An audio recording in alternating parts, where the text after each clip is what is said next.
За реплика е пријавена госпоѓа Евтимовска Јовковска, Димна, повелете.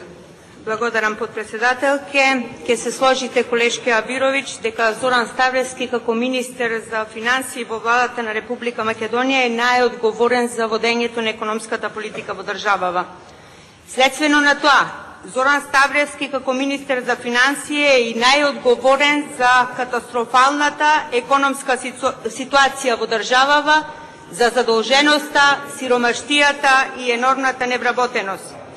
Кој е виновен, колешке Абировиќ, што Зоран Ставлевски нити еднаш не ја запази претходно дадената проекција за раст на македонската економија?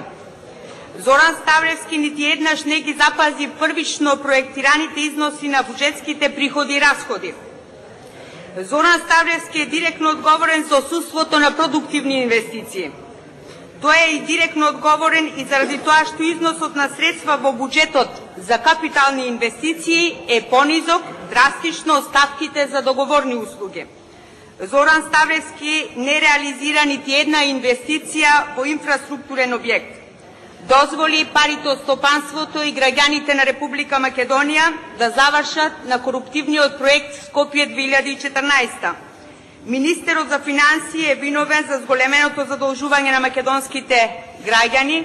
Со име и презиме Зоран Ставлевски е најодговорен за тоа што само последната година ги задолжи македонските граѓани со цели 700 милиони евра.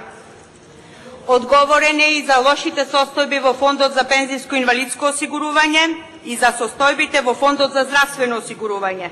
Одговорен е за суспендирање на стратегијата за рамномерен регионален развој, пренасочувајќи ги сите финансии и средства во Скопје и кон Скопје, со што ги осуди на смрт сите помали градови во Македонија.